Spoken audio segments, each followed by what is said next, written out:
Hi friends, welcome back to my YouTube channel, Rashmi Prem YouTube channel. ನಮಸ್ತೆ ಎಲ್ಲರಿಗೂ. ಎಲ್ಲರೂ ಚೆನ್ನಾಗಿದ್ದೀರಾ ಅಂತ ಅಂದ್ಕೊಂಡಿದ್ದೀನಿ. ನಾನು ತುಂಬ ಚೆನ್ನಾಗಿದ್ದೀನಿ. ನಿನ್ನೆ ಮಹಾಶಿವರಾತ್ರಿ ಹಬ್ಬ ಇತ್ತು. ಮಹಾಶಿವರಾತ್ರಿ ಹಬ್ಬಕ್ಕೆ ಕೆಲವು ಚಿಕ್ಕ ರೆಸಿಪಿಗಳನ್ನ ಮಾಡಿದ್ದೆ. ಅವನ್ನ ನಿಮ್ಮ ಜೊತೆ ಶೇರ್ ಮಾಡ್ಕೋತಾ ಇದ್ದೀನಿ.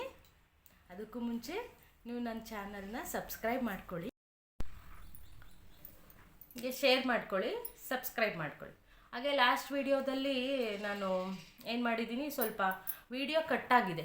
ಬ್ಲ್ಯಾಕ್ ಬಂದಿದೆ, ನನ್ನ ವಾಯ್ಸ್ ಮಾತ್ರ ಬಂದಿದೆ, ವಿಡಿಯೋ ಕಟ್ಟಾಗಿದೆ. ಸ್ವಲ್ಪ ಅದನ್ನು ಇಗ್ನೋರ್ ಮಾಡಿ, ಯಾರು ಬೇಜಾರು ಮಾಡ್ಕೋಬೇಡಿ. ನೆಕ್ಸ್ಟ್ ಟೈಮು ನಾನು ಅದನ್ನು ಕರೆಕ್ಟ್ ಮಾಡ್ಕೋತೀನಿ. ಹಾಗೆ ವಿಡಿಯೋಗೆ ಸಪೋರ್ಟ್ ಮಾಡಿ, ಶೇರ್ ಮಾಡಿ, ಲೈಕ್ ಮಾಡಿ, ಹಾಗೆ ಕಮೆಂಟ್ ಮಾಡಿ, ಏನು ಅನ್ನಿಸ್ತು ಅಂತ ಕಮೆಂಟ್ ಮಾಡಿ. ಲಾಸ್ಟ್ ವಿಡಿಯೋ ನೋಡಿ ಕಮೆಂಟ್ ಮಾಡಿರೋರ್ದು ನಾನು ನೇಮ್ ಬರ್ಕೋತಾ ಇದ್ದೀನಿ. ಖಂಡಿತ ಅವ್ರಿಗೆ ಏನಾದ್ರು ಗಿಫ್ಟ್ ಕೊಡ್ತೀನಿ. ನೆಕ್ಸ್ಟ್ ಮುಂದೆ ಇದು ವಿಡಿಯೋನೇ ಮಾಡಿಕೊಂಡು ನಾನು ಒಂದು ನೇಮ್ ಪಿಕ್ ಮಾಡಿ ಖಂಡಿತ ಒಂದು ನೇಮನ್ನು ತಗೋತೀನಿ. ಹಾಗೆ ನೆಕ್ಸ್ಟ್ ಇವಾಗ ನಾನು ಏನು ರೆಸಿಪಿ ಮಾಡಿದೆ, ಯಾವ ಥರ ಮಾಡಿದೆ, ಅದನ್ನು ಯಾವ ಥರ ಮಕ್ಕಳಿಗೆ ಕೊಟ್ಟೆ, ಅದನ್ನೇ ನಿಮಗೆ ತೋರಿಸ್ತೀನಿ. ಏನು ಅನ್ನಿಸ್ತು ಅಂತಲೂ ಕಮೆಂಟ್ ಮಾಡಿ. ಓಕೆ, ಮೊದಲಿಗೆ ಬ್ರೋಕಲಿನ ಕಟ್ ಮಾಡ್ಕೊತಾ ಇದ್ದೀನಿ. ಬ್ರೋಕಲಿ ಮತ್ತು ಕಾಲಿಫ್ಲವರ್ ಇದೆರಡನ್ನೂ ಬೇಕಿಂಗ್ ಸೋಡಾ ಅಥವಾ ಉಪ್ಪು ಇದೆರಡನ್ನೂ ಹಾಕಿ ನೀರಾಕಿ ನೀಟಾಗಿ ತೊಳ್ಕೊಬೇಕು. ಇದೆರಡರಲ್ಲಿ ಸ್ವಲ್ಪ ಕೆಮಿಕಲ್ ಹಾಕಿರೋದ್ರಿಂದ ಔಷಧಿ ಹೊಡೆದಿರ್ತಾರೆ, ಹಂಗಾಗಿ. ಆಮೇಲೆ ಬೀನ್ಸನ್ನು ಕಟ್ ಮಾಡ್ಕೋಬೇಕು, ಉದ್ದುದ್ದಾಗಿ ಕಟ್ ಮಾಡ್ಕೋಬೇಕು. ಬೀನ್ಸ್ ಆದಮೇಲೆ ಕ್ಯಾರೆಟನ್ನು ಕೂಡ ಉದ್ದುದ್ದಾಗೆ ಹೆಚ್ಕೋಬೇಕು, ಯಾಕೆಂದರೆ ಅದು ಬಾಯಿಗೆ ಸಿಗಬೇಕು ಚೆನ್ನಾಗಿ. ಹಂಗಾಗಿ ಈ ತರಕಾರಿಗಳನ್ನೆಲ್ಲ ಸ್ವಲ್ಪ ದಪ್ಪಗೆ ಹೆಚ್ಕೋಬೇಕು, ದೊಡ್ಡದಾಗೆ ಹೆಚ್ಕೋಬೇಕು. ಇದನ್ನೆಲ್ಲ ಹೆಚ್ಕೊಂಡ್ಮೇಲೆ ಸ್ವಲ್ಪ ಸ್ವೀಟ್ ಕಾರ್ನ್ ತೊಗೊಂಡಿದ್ದೀನಿ. ಆಮೇಲೆ ಕ್ಯಾಪ್ಸಿಕಮ್ಮು ಇಷ್ಟ ಇದ್ದವ್ರು ಹಾಕ್ಕೋಬೋದು, ತಿಂತೀವಿ ಅಂತ ಅಂದರೆ ಹಾಕ್ಕೋಬೋದು. ನಮ್ಮ ಮನೇಲಿ ತಿಂತೀವಿ, ಹಾಕ್ಕೊಂಡಿದ್ದೀನಿ.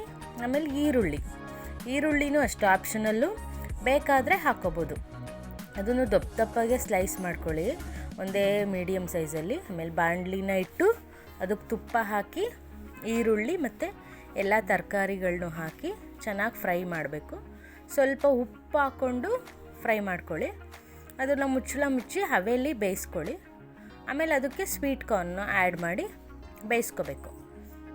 ಅದು ಸ್ವಲ್ಪ ಚೆನ್ನಾಗಿ ಬೆಂದಿದೆ ಅಂತ ಅಂದಮೇಲೆ ತೆಗೆದು ಅದಕ್ಕೆ ಸ್ವಲ್ಪ ಜೀರಿಗೆ ಮತ್ತು ಮೆಣಸು ಪೌಡ್ರನ್ನ ಪುಡಿ ಮಾಡಿ ಸ್ವಲ್ಪ ಹಾಕಬೇಕು, ಜಾಸ್ತಿ ಹಾಕಕ್ಕೆ ಹೋಗ್ಬಾರ್ದು. ಸ್ವಲ್ಪನೇ ಹಾಕ್ಕೊಂಡ್ರೆ ಅದು ಫ್ಲೇವರು ಚೆನ್ನಾಗಿ ಸಿಗುತ್ತೆ. ಇದಾದಮೇಲೆ ಅದು ಮುಗೀತು. ನೆಕ್ಸ್ಟು ಒಂದು ಪಾತ್ರೆಗೆ ನೀರು ಹಾಕ್ಕೊಂಡು ನಾನೇ ಮಾಡಿಟ್ಟಿರೋ ರಾಗಿ ಮಾಲ್ಟ್ ಹಾಕ್ಕೊಂಡಿದ್ದೀನಿ.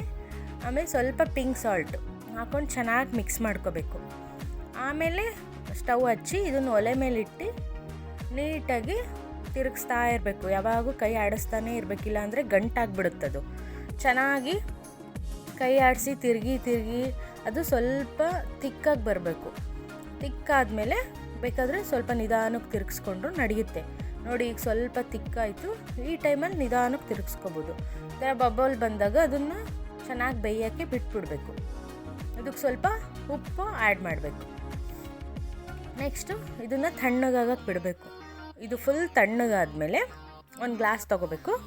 ಒಂದು ಗ್ಲಾಸ್ಗೆ ಈಗ ತಣ್ಣಗಾಗಿರೋ ರಾಗಿ ಮಾಲ್ಟು ನಮಗೆ ಎಷ್ಟು ಬೇಕಷ್ಟು ಹಾಕೋಬೇಕು. ಮೊಸರು ಹಾಕೊಂಡು, ಈರುಳ್ಳಿ ಸಣ್ಣಗೆ ಹೆಚ್ಚಿರೋದು, ಒಂದೆರಡು ಸ್ವಲ್ಪ ಡ್ರೈ ಗ್ರೇಪ್ಸು, ಕೊತ್ತಂಬರಿ ಸೊಪ್ಪು. ಮೇಲೆ ಲೋಟ ಸ್ವಲ್ಪ ಖಾಲಿ ಜಾಗ ಇತ್ತು ಅಂತ ಮತ್ತೆ ಮೊಸರು ರಾಗಿ ಮಾಲ್ಟ್ ಆ್ಯಡ್ ಮಾಡಿ ಚೆನ್ನಾಗಿ ಮಿಕ್ಸ್ ಮಾಡಬೇಕು. ಚೆನ್ನಾಗಿ ಮಿಕ್ಸ್ ಆದಮೇಲೆ ಇದನ್ನು ಸರ್ವ್ ಮಾಡ್ತಿದ್ದೀನಿ. ಯಾವ ಥರ ಅಂತಂದರೆ ರಾಗಿ ಮಾಲ್ಟು, ನೆಕ್ಸ್ಟು ಸ್ವಲ್ಪ ವಾಟರ್ ಮೆಲನ್ನು, ಸೌತೆಕಾಯಿ, ಡೇಟ್ಸು, ಒಂದು 3-4 ಡೇಟ್ಸು ಇಷ್ಟನ್ನು ಹಾಕಿ, ಮತ್ತು ನಾವು ಈಗಾಗಲೇ ಸಾಟೆ ಮಾಡ್ಕೊಂಡಿದ್ವಲ್ಲ ವೆಜಿಟೇಬಲ್ಸು, ಇದನ್ನೆಲ್ಲ ಹಾಕ್ತಾಯಿದ್ದೀನಿ.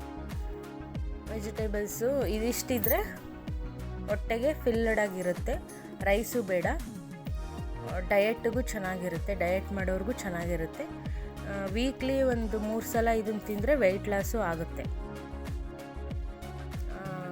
ನೆಕ್ಸ್ಟು ನಾವು ಪೂಜೆಗೆ ಅಂತ ನನ್ನ ಫ್ರೆಂಡು ಇದನ್ನು ಈ ಕುಂಭಮೇಳಕ್ಕೆ ಹೋಗಿದ್ರು, ಅಲ್ಲಿಂದ ತೊಗೊಂಬಂದಿದ್ರು. ಇಷ್ಟು ನೀರು ಎಲ್ಲರಿಗೂ, ನನ್ನ ಫ್ರೆಂಡ್ಸ್ ಯಾರ್ಯಾರಿದ್ರು ಎಲ್ಲರಿಗೂ ಸ್ವಲ್ಪ ಕೊಟ್ಟಿದ್ದರು.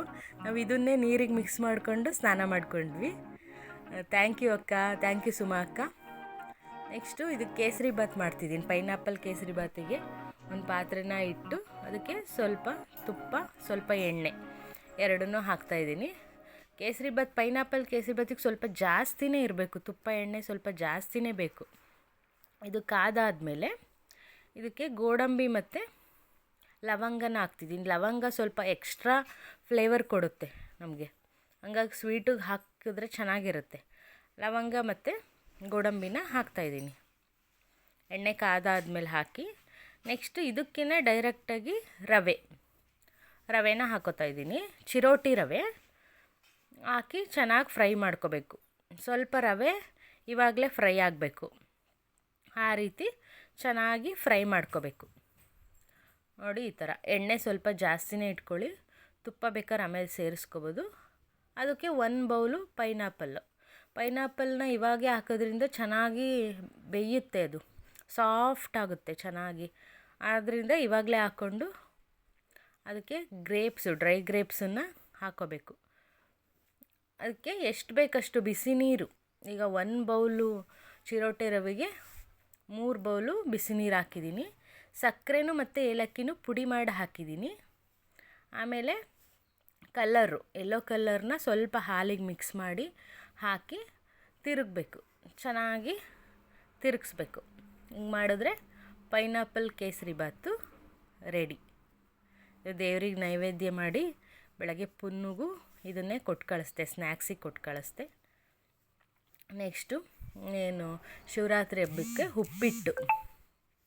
ಉಪ್ಪಿಟ್ಟನ್ನು ಕಂಪಲ್ಸರಿ ಮಾಡ್ತೀವಲ್ವ, ಉಪ್ಪಿಟ್ಟು ಮಾಡಿದ್ದೆ. ಜೊತೆ ಪೂಜೆ ಫಸ್ಟು ಓಂ ನಮಃ ಶಿವಾಯ, ಶಿವಪ್ಪಂಗೆ ಪೂಜೆ,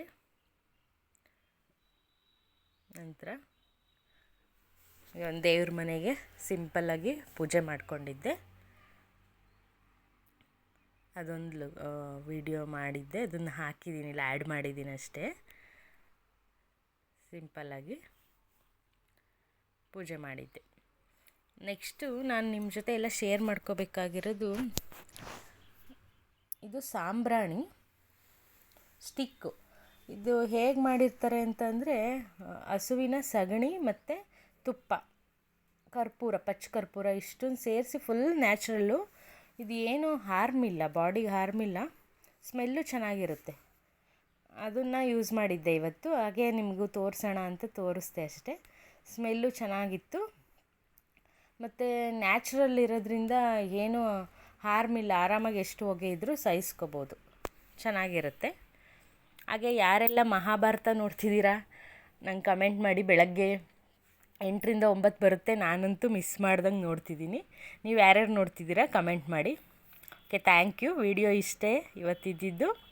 ಪ್ಲೀಸ್ ಸಬ್ಸ್ಕ್ರೈಬ್ ಮಾಡ್ಕೊಳ್ಳಿ, ಎಲ್ಲರೂ ಶೇರ್ ಮಾಡಿ, ಲೈಕ್ ಮಾಡಿ. ಇಷ್ಟು ತನಕ ನನ್ನ ವಿಡಿಯೋ ನೀವು ನೋಡಿದರೆ ನಿಮಗೆಲ್ಲರಿಗೂ ತುಂಬ ಥ್ಯಾಂಕ್ ಯು. Bye bye.